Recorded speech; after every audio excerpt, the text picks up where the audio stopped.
Bon, si tu perds ta planche, vous savez remonter, prendre vos planches, vous savez comment ça se passe. Quand tu remontes au vent, tu mets bien une main, tu mets ta voile et tu montes avec une main pour aller contre le vent. Je viens d'ouvrir une école de kitesurf qui s'appelle Kite School Léman. Avec la crise qu'on est en train de vivre, c'est très difficile de voyager, les gens ne peuvent plus partir à l'autre côté de la planète comme ils le faisaient avant. Il y a une vraie demande, il faut pouvoir offrir quelque chose à ces personnes. Et le kitesurf, c'est un sport magnifique qu'on peut pratiquer en Suisse sur nos lacs. Si je vois que tu t'écartes de ta planche, je viendrai ramasser la planche et je viendrai te la mettre sous le vent.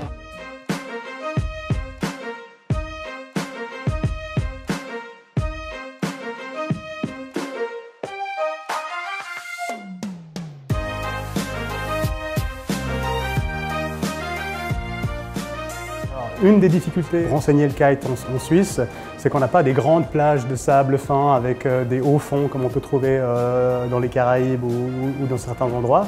Donc il faut s'adapter. Alors nous, ce que nous proposons, c'est on prend tous les élèves sur un bateau et on va au large et on enseigne depuis le bateau. Donc les élèves sont équipés de radio, l'instructeur aussi, un talkie-walkie, il leur donne des instructions par radio. Et en fait, c'est un moyen très sûr d'enseigner le kitesurf puisqu'il n'y a pas d'obstacle au milieu du lac, par définition. Donc on ne risque pas de heurter un caillou, un arbre, etc.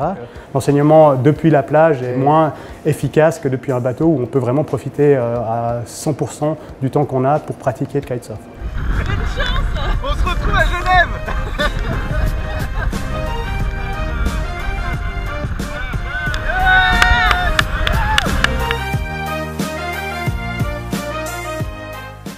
J'ai réussi à sortir de l'eau, donc c'est déjà ça qui était pas mal. Et puis voilà, j'ai hâte d'en faire d'autres et puis que ça continue pour progresser. C'est quand même un sport assez complexe et puis on se rend compte qu'on n'est pas au bout de l'apprentissage immédiatement. Et puis voilà, il y a encore des choses à apprendre. Donc on y prend du plaisir puis on continue.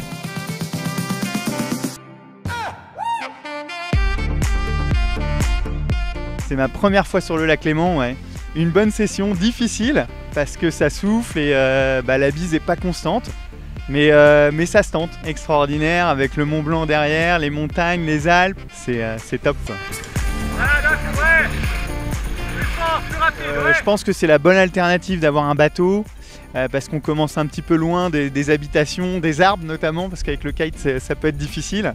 Du coup on a moins d'appréhension.